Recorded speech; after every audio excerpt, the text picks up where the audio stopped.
नमस्कार साथियों, मैं प्रताप धोटे आप सभी का स्वागत करता हूँ मेरे YouTube channel Dhote coaching classes पर। अगर आप मेरे चैनल पर नए हैं तो सबसे पहले चैनल को सब्सक्राइब करें, वीडियो पसंद आए तो लाइक करें। चलो, अति लघु का क्वेश्चन नंबर कौन सा देखना है आपने को? चौथे क्वेश्चन के ऊपर फोकस करना। अगर जिसको बातें आएंगी थोड़ा सा इधर आ जाना, थोड़ा सा दिखा देना क्या क्या चीजें आती है ना। क्वेश्चन नंबर 4 क्या बोलता है?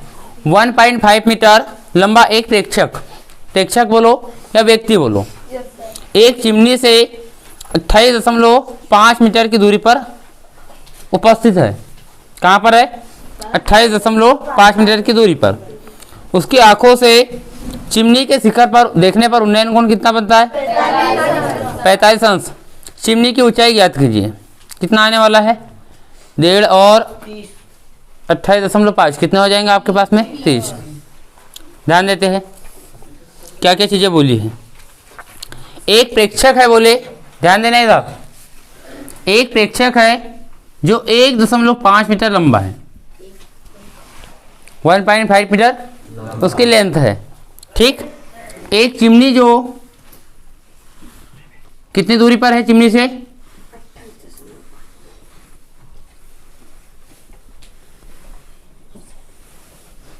28.5 मीटर। यहां तक की चीजें समझ में आई क्या सभी को?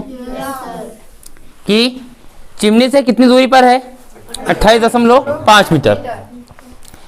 प्रेक्षक जो देखेगा वो यहां से देखेगा क्या? है ना? कितने अंश का कोण बनता है? ये 45 अंश का कोण बनता है। ठीक, तो चिमनी की ऊंचाई ज्ञात कीजिए। ये आपको पूरा ज्ञात करना है। ठीक, अगर ये पूरा h है, मैं ऐसा करता हूं कि इतने को h मान लेता हूं। क्या माना? h। तो ये पूरा कितना हो जाएगा? h plus 1.5। कहाँ से आया 1.5? सभी को समझ आया क्या? ये h है और इतना क्या है आपके पास में? 1.5 है। इतनी चीजें समझ में आई? चलो ध्यान देना। मान लिया आपने कि ए बी आपके पास क्या है? एक प्रेक्षक है। माना कि कैसे लिखना है मैं बोल रहा हूँ, क्योंकि लिखा दिया सभी को। तो एक बार आपको क्या करना है? समझना है कि माना कि बनेगा कैसे। माना कि ए बी एक प्रेक्षक है जिसके सिर ए है और पैर क्या है? बी है।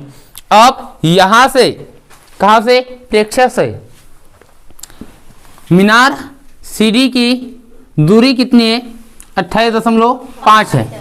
28 कितनी है? 5 है। और प्रेक्षक मीनार के शिखर को देखता है तो उन्नयन कोण कितने का बनता है? 45 अंश का बनता है। तो तब करके मैं सारी चीजें लिख देता हूं। ठीक, तब करके क्या आएगा आपके पास में? तब करके आएगा आपके पास कि आपके पास ए बी कितना है? 1.5 मीटर। ठीक, आपके पास में बी डी कितना है? अगर 28.5 बी डी है तो मैं बोल सकता हूं कि ए ई का मान भी कितना होगा? ए ई का मान कितना होगा? आयत के आमने सामने की भुजाएं बराबर होती है। ये 1.5 तो ये भी 1.5, ये 28.5 तो ये भी 28.5। आगे देखते हैं सी ए ई बराबर से कितने का? 45 अंश। यहां तक भी कहानी समझ में आई? आगे देखते हैं अपन। तो आपके पास क्या है? सी ई बोल दो, कितने का है आपके पास में? h। क्या ये माना था आपने? तो क्या लिखा? माना। यहां तक कहानी समझ में आई? सबसे पहले सोचना यह है कि आपके पास क्या दिया है और क्या निकालना है। आपके पास में 28.5 है तो ये भी कितना दिया है? देखे रखा है क्या? आपको निकालना क्या है? ये h निकालना है। ऐसे थीटा की बात करेंगे जिसमें लंब और आधार की बात हो। कौन सा होता है? अच्छा, कोई बता सकता है कि यहाँ पर h का मान कितना आएगा? चित्र को देख के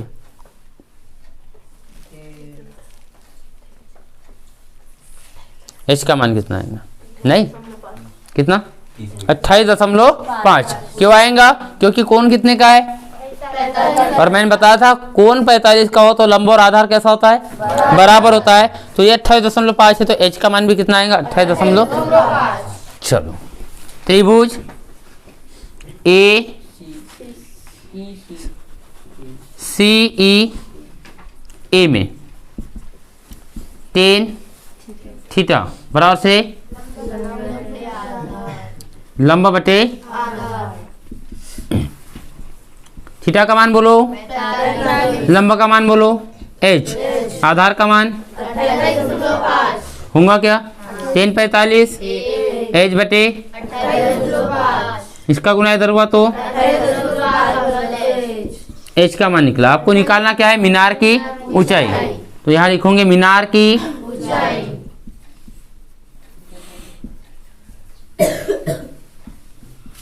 बराबर से कितनी है, h प्लस 1.5 है क्या,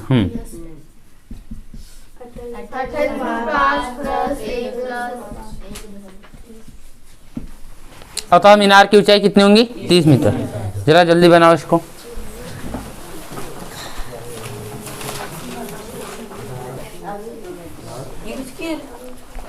क्वेश्चन है आपके पास में, क्या क्वेश्चन है भाई, एक बहुमंजिल भवन के शिखर से देखने पर, question number 13 page number 117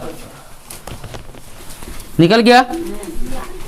question बोलता है एक बहुमंजिल भवन के शिखर से देखने पर एक 8 मीटर ऊंचे भवन के शिखर और तल के अवनमन कोण, अवनमन कोण होता क्या है, सबसे पहले ये पता होना चाहिए।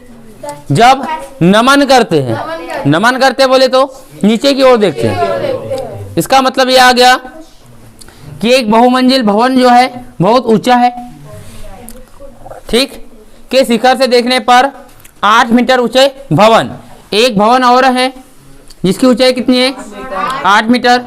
मान लिया कि ए भी एक बहुमंजिल भवन है जिससे सी डी एक 8 मीटर ऊंचे भवन के शिखर और तल को देखने पर, शिखर और तल को देखने पर क्रमशः 30 अंश और 45, ध्यान देना, इसको देखा बोले कितने का कोण बना, और इसको देखा बोले कितने का बना, 45 अंश का कोण बनता है। बहुमंजिल भवन के ऊंचाई और दोनों भवनों के बीच की दूरी क्या कीजिए, इसकी ऊंचाई भी निकालना है और दोनों भवन के बीच की दूरी भी निकालना है। दे के रखा है 8, ध्यान देना सभी ने। फिर से एक बार डायग्राम के ऊपर फोकस करना कि डायग्राम बनता कैसे है। क्या बोला है क्वेश्चन ने कि आपके पास में एक बहुमंजिली भवन है, आपने बना दिया ए बी। सपोज करो कि आप यहाँ पर हो, बहुमंजिल के सबसे टॉप वाली कंडीशन पर हो, और वहां से देख रहे कहाँ पर आप, नीचे की ओर एक छोटा सा भवन है 8 मीटर ऊंचा, कितना मीटर। अब आपको देखना क्या है, भवन के शिखर को भी देखना है और आधार को भी देखना है। जब आपने इसके शिखर को देखा हो तो कितने का कोण बना, 30 अंश का, कितने का। जब आपने इसके आधार को देखा, यहाँ पर देखा, कितने का बना आपके पास में, 45 अंश। आया समझ में, यहाँ तक की चीजें समझ में आई। अगर ये 8 मीटर है तो ये भी कितना होगा, सभी को समझ में आ रहा, आ रहा ना। अगर मैं इसको x मानूं तो ये भी क्या हो जाएगा, तो क्या मैं यहाँ से लेकर यहाँ तक के h मान सकता हूँ क्या, कितना हो जाएगा h, ठीक। अध्ययन वाले थोड़ा सा अलग करेंगे, कोई टीचर समझाएगा थोड़ा सा अलग करेंगे, मेरी थोड़ी ट्रिक थोड़ी अलग हो सकती है, ठीक। ये पूरी ऊंचाई कितनी होंगी आपके पास, बोलो, h प्लस 8। यहाँ तक समझ में आया। अगर ये x है तो ये भी कितना होगा, x। कितना समझ में आ गया सबको। सबसे पहले 2 थीटा वाले रहेंगे, उसमें समझ लेना कि सिंगल थीटा वाला ही है, ठीक। माना कि बोल दो एक बार, माना कि ए भी एक बहुमंजिल भवन है जिसके शिखर ए से 8 मीटर ऊंचे भवन सी डी के शिखर सी और डी को देखने पर क्रमशः 30 अंश और 45 अंश के कोण। इतना लिख दिया, और तब करके सब लिख दो। तब करके क्या लिखेंगे, जो आपको दिखता है तब करके आपको सबसे पहले सी डी दिया है कितना, 8 मीटर, इसके अलावा क्या दिया आपको? डी भी मान लिया क्या? कितना माना? एक्स माना है क्या? इसके अलावा ए ही अपन ने माना है कितने का? एच मिला। ई कहाँ लिखा है? मिला कि नहीं मिला? कहाँ पर लिखा है? यहाँ पर। ए भी बराबर से कितना है आपके पास? एच प्लस दिख गया। ए सी ई कितने का? ए सी 30 अंश। इसके अलावा ए डी बी, कौन? ए डी बी कितने का? यहां तक सबको कहानी समझ में आ गई? ठीक।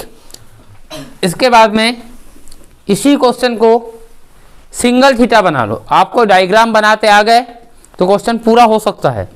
बहुत आराम से क्वेश्चन को देखा करो और आराम से करा करो, कोई जल्दबाजी मत करा करो, बिल्कुल बनेगा। देखना कैसे बनता है।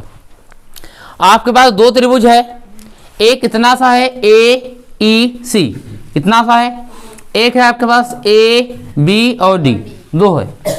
दोनों में से किसी को भी पहले कर सकते हो आप, लेकिन मैं सजेस्ट करूंगा 45 वाला पहले करा करो, क्योंकि 10 45 का मान 1 ज़्यादा सिंपल हो जाता है। अगर 45 30 में दिया है, 45 और 30 और 60 दिया है तो आपकी मर्जी जो करना है, लेकिन 45 वाला रहे तो पहले कौन सा करना चाहिए? 45 वाला। आया? यहाँ पर 45 वाला जो भी है उसको बना लेते हैं अपन। यहाँ पर बना रहा हूँ मैं। यहाँ ए लिखा है, यहाँ बी लिखा है और यहाँ क्या लिखा है? यहाँ 45 लिखा है क्या? ये पूरी ऊंचाई बोलो कितनी है? h प्लस, ये देखो कितना है? हो गया? सिंगल थीटा बन गया? बन गया ना? तो आप क्या लिखोगे? त्रिभुज ए बी डी में 10 लंबटे 10 का मान बोलो 45, सही थीटा का मान, लंब का मान h प्लस आधार 10 45 x बराबर से सिंपल था।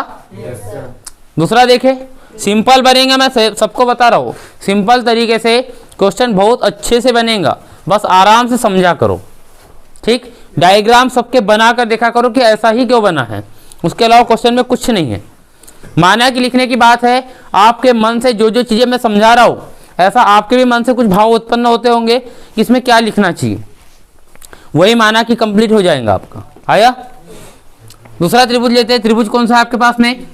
ए ई और सी। कौन सा है? ए ई और सी में कौन सा लगेगा? 10 ही लगेगा, क्योंकि इनकी बात करना है। क्या आ जाएगा?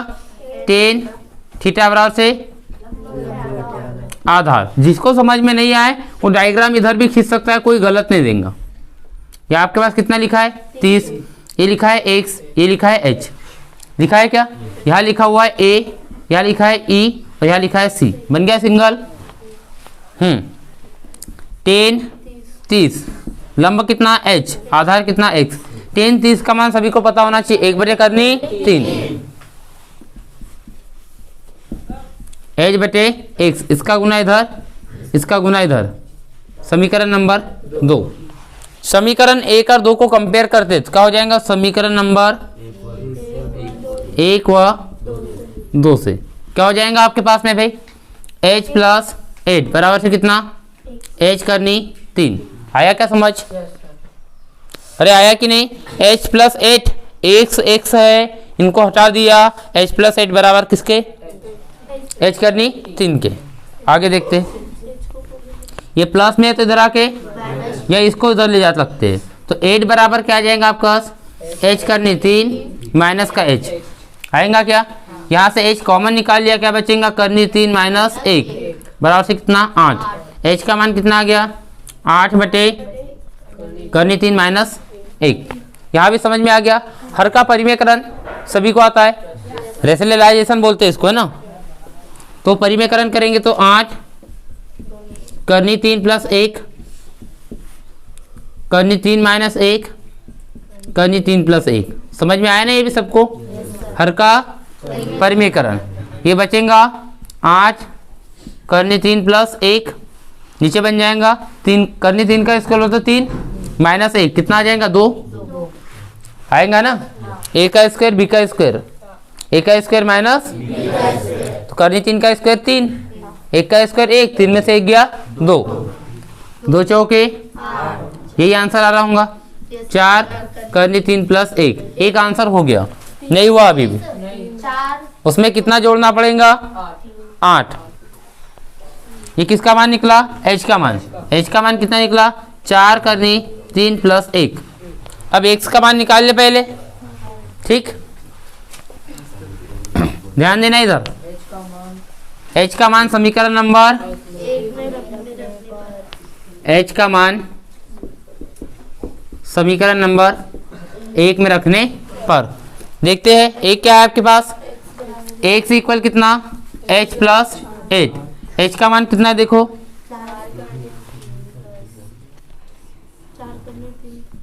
4 का गुना दोनों में कर दिया, 4 करनी 3 प्लस 4 तो हो जाएगा 4 करनी 3 प्लस 4 प्लस 8 जैसा का कितना आ गया 4 करनी 3 प्लस 4 8 12, 4 कॉमन निकालना है तो निकाल सकते हो, नहीं तो ये भी आंसर हो सकता है।